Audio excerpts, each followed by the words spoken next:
تو دجال کی جہاں تک بات ہے، دیکھیں اس کے حوالے سے کچھ ویوز ہیں، وہ ویوز میں پہلے آپ کے سامنے رکھتا ہوں، اور وہ ویوز کو یہ مت سمجھیے گا کہ یہ ویوز نیسیسریلی اوتھینٹک ہیں اور ایسا ہی ہے جیسا یہ ویو کہہ رہا ہے۔ یہ ویوز صرف اس لیے رکھے جا رہے ہیں کہ آپ کو ایک اوور ویو مل جائے کہ کون دجال کے بارے میں کیا کہتا ہے۔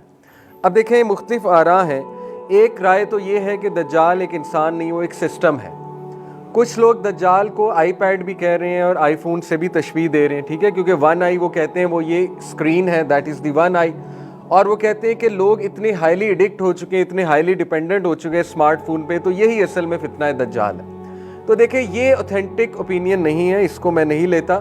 اس کی وجہ یہ ہے کہ دجال کلیئرلی ایک ہیومن بینگ ہوگا، اور ہیومن بینگ ہوگا، اور اس کی آگے حدیث ہمارے پاس بہت کلیئر ہے۔ ایک اوپینین یہ ہے کہ دجال، یہ شیخ عمران اس پہ بات کرتے ہیں کہ دجال بیسیکلی آ چکا ہے اور وہ اس وقت بس ایک آپ کہہ لیجئے چھپا ہوا ہے کہیں پہ، اور وہ پورے دنیا کو کنٹرول کر رہا ہے اپنی ایجنسیز کے تھرو۔ جیسے ان کا ایک ویو ہے کہ 40 دن دجال نے دنیا میں رہنا ہے، 1 day like a year, 1 day like a month, 1 day like a week, and rest of the days like your days۔ تو وہ کہتے ہیں کہ 1 day like a year British umpire ہے، 1 day like a month جو ہے وہ امریکن امپائر ہے جو کر چکا ہے حکومت، اور 1 day like a week اسرائیل کی حکومت ہے، اور وہ پوری کیلکولیشن ہے ان کے پاس کہ وہ کیوں اس طرح کہتے ہیں۔ اور پھر وہ کہتے ہیں اسرائیل جب گریٹر اسرائیل بنا لے گا تو وہ 37 دن کے لیے آ جائے گا۔ اب یہ بھی ایک اوپینین ہے ان کا، لیکن نیسیسریلی اس کو بائی کرنا اور اس پر بلیو کر لینا کہ اوتھینٹک اوپینین ہے، تو میں تو اس کی ایڈوائز نہیں کروں گا۔ یہ بس ان کا ایک اوپینین ہے، کچھ بھی حتمی نہیں کہا جا سکتا، بس ان کی ایک کوشش ہے اس فتنے کو سمجھانے کے حوالے سے۔ اسی طرح ایک رائے یہ ہے کہ دجال جو ہے وہ تھرو آؤٹ ایجز آتا رہا ہے، مختلف شکل و صورت میں آتا رہا ہے، اور یہ جو گروپ آف سکولرز ہے وہ اس طرح سپورٹ کرتے ہیں کہ نبی صلی اللہ علیہ وسلم نے فرمایا کہ 30 دجال آئیں گے، اس سے پہلے کہ بڑا دجال آئے گا، آئی تھنک 30 کا ذکر ہے، منی دجالز آئیں گے اور پھر وہ بڑا دجال آ جائے گا۔ تو اس کو وہ سپورٹ اس حدیث سے کرتے ہیں جو ابن سیاد کا واقعہ ہے۔ ابن سیاد کا اگر آپ نے نام سنا ہے، یہ ایک شخص تھا نبی صلی اللہ علیہ وسلم کے دور میں، تو صحابہ کو اس پہ بڑا یقین تھا کہ وہ دجال ہے۔ حضرت عمر صلی اللہ عنہ کو بھی بڑا پختہ یقین تھا کہ یہ دجال ہے۔ تو حضرت عمر صلی اللہ عنہ نے یہاں تک نبی صلی اللہ علیہ وسلم کو کہا کہ مجھے اجازت دیں میں اس کی گردن اڑا دوں۔ تو اللہ کے نبی صلی اللہ علیہ وسلم نے کہا کہ اگر یہ دجال ہے تو تم اس کو مار نہیں سکتے، اگر یہ دجال نہیں ہے تو پھر ایسے ہی کسی معصوم کا تم قتل کر دو گے، تو منع فرما دیا۔ تو بہرحال یہاں سے پھر ایک اور صحابی ہیں، ان کا واقعہ ملتا ہے کہ وہ ان کے ساتھ موجود تھے۔ ابن سیاد جو ہے اس کی شادی بھی ہوئی، اس کے بچے بھی تھے، مسلمان بھی غالباً ہو گیا۔ تو ایک صحابی اس کے ساتھ موجود تھے خیمے میں، واقعہ ہے پورا۔ تو صحابی بڑا ڈر رہے تھے اس سے، تو اس نے پھر کہا کہ مجھے پتہ ہے تم مجھ سے ڈر رہے ہو، گھبرا رہے ہو، شاید تم سمجھتے ہو میں دجال ہوں جو میرے بارے میں مشہور ہے بات۔ تو اس نے کہا کہ نہیں ایسا نہیں ہے، کیونکہ دیکھو نبی صلی اللہ علیہ وسلم نے کہا کہ دجال جو ہے وہ بانجھ ہوگا، اس کی کوئی اولاد نہیں ہوگی، تو میں بانجھ تو نہیں ہوں، ٹھیک ہے۔ اسی طرح دجال جو ہے وہ یہودی ہوگا، یہ ہے حدیث ہے اس کے بارے میں، تو میں تو یہودی نہیں ہوں۔ تو وہ صحابی کی ایک دم تسلی ہو گئی۔ ابھی ان کی تسلی ہوئی ہی تھی تو اس نے کہا کہ لیکن یہ مجھے پتا ہے وہ کہاں ہے۔ تو وہ صحابی ایک دم دوبارہ سے ٹھہر گئے۔ یہ پورا واقعہ ہے۔ تو وہ بہت ہی عجیب ایک پرسنالٹی تھی ابن سیاد، اور اس کا پتہ نہیں لگا، وہ اچانک غائب ہو گیا کہ وہ کہاں گیا۔ اور ابن سیاد جو ہے اس کے بارے میں آتا ہے کہ شاید وہ کوئی میجیشین تھا، کوئی سود سیر تھا، کیونکہ وہ کچھ منہ میں بڑبڑاتا بھی تھا، پڑھتا بھی تھا، اور پیچھے سے بھی دیکھ لیا کرتا تھا، یعنی ایسی باتیں مشہور تھیں اس کے بارے میں۔ تو بہرحال کچھ لوگ یہاں سے دلیل پکڑتے ہیں، وہ گروپ جو میں آپ کو کہہ رہا ہوں جو کہتے ہیں کہ دجال ہر دور میں آتا رہتا ہے بھیس بدل کے، وہ کہتے ہیں کہ یہ دجال تھا، بھیس بدل کے آیا ہوا تھا، اور وہ کہتے ہیں کہ وہ اسپرچل فارم تو نہیں کہیں گے، اس کو کہہ رہیں گے in the spirit he is in the world of operations, جو اصل میں وہ کہتے ہیں تمیم الداری کا واقعہ ہے، جو آپ نے پوری حدیث سنی کہ وہ جزیرے میں گئے، he got last, his ship got last, وہ پورا واقعہ ہے۔ اگر آپ نے نہیں سنا میں تھوڑا سا سنا دیتا ہوں۔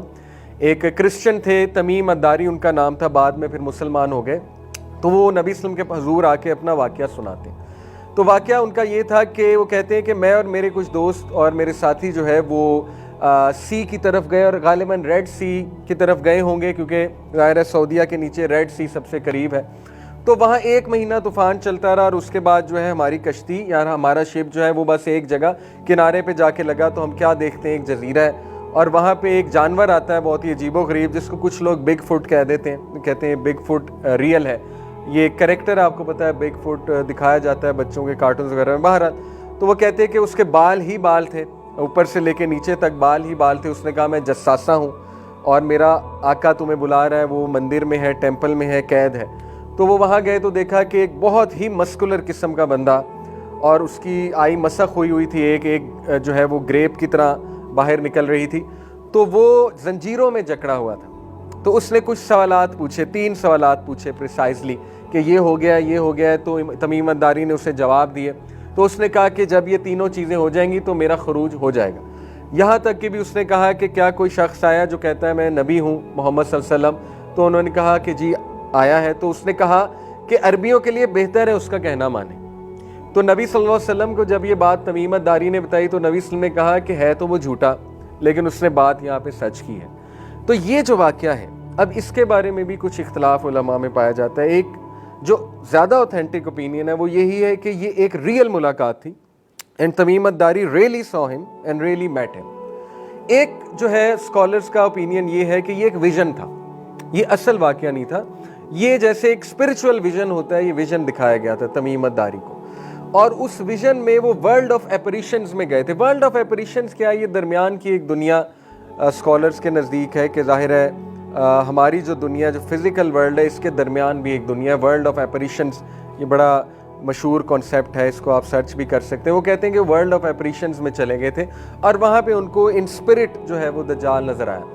تو وہ یہ کہتے ہیں کہ ان اسپرٹ وہ اس جگہ ہے, لیکن بار بار اس کی مینیفیسٹیشن ہوتی ہے ہیومن فارم میں مختلف ٹائمز کے اوپر. دیکھیں اس ویو کو بھی میں کچھ خاص اوتھینٹک نہیں سمجھتا, یہ بھی بس ایک رائے ہے. یہ تمام آراء میں آپ کو اس لیے بتا رہا ہوں کہ آپ کو سب پتہ ہو کہ کس نے کیا کہا ہے, ٹھیک ہے, فار انفارمیشن پرپز آپ کو بتا رہا ہوں. تو یہ ساری آراء اپنی جگہ موجود ہیں. اسی طرح کچھ لوگ کہتے ہیں کہ دجال اسی جزیرے پہ ہے, اور اس جزیرے پہ امریکنز جاتے ہیں, اور یہ فری میسنز جاتے ہیں, لومیناٹی جاتے ہیں, اس سے جا کے ملتے ہیں, اس سے احکامات لیتے ہیں, پلاننگ کرتے ہیں وغیرہ وغیرہ. یہ بھی آراء ہے. تو دین اگین یہ وہ باتیں ہیں دیکھیں جس کا ہمارے پاس کوئی ٹھوس پروف نہیں ہے, اور at the end of the day اس کو کانسپریسی کی کیٹیگری میں ہی ڈالا جائے گا, آپ کہیں بھی بات کریں گے. اور ٹو بی آنیسٹ دیکھیں ہمارا اس سے کوئی خاص تعلق نہیں ہے کہ دجال اصل میں کہاں ہے, کیا کر رہا ہے اور کب آئے گا. ہمارا تعلق اس سے کہ اس سے بچنا کیسے, ٹھیک ہے, یہ ہمارا ایریا آف انٹرسٹ ہونا چاہیے, نہ کہ ہم اتنا اس میں ڈیپتھ میں پڑ جائیں کہ اصل میں وہ ہے کیا چیز. سسٹم ہے کچھ لوگ کہتے ہیں, ٹھیک ہے, وہ کہتے ہیں ہیومن بینگ نہیں ہے, وہ کہتے ہیں سسٹم ہے, اور اس کا سسٹم وہ کہتے ہیں وہ نظر آ رہا ہے, وہ دجالیت کا سسٹم ہے پورا. اس میں وہ کہتے ہیں کہ یہ جو میڈیا ہے, سوشل میڈیا, یہ دجال ہے, اسی طرح یہ جو نیٹ فلکس ہے یہ دجال ہے وغیرہ وغیرہ. تو دیکھیں the most balanced opinion is کہ اس کا سسٹم بھی ہوگا اور اس کے ہیلپرز بھی ہوں گے اور وہ ایک شخص بھی ہوگا. تو ہمارے فائدے کی بات یہ ہے کہ اس سے بچنا کیسے, فتنہ دجال سے, how to be safe from it, اور اللہ سے پناہ ہی مانگنی چاہیے, ٹھیک ہے. تو یہ تمام آراء میں نے آپ کے سامنے رکھ دی ہیں.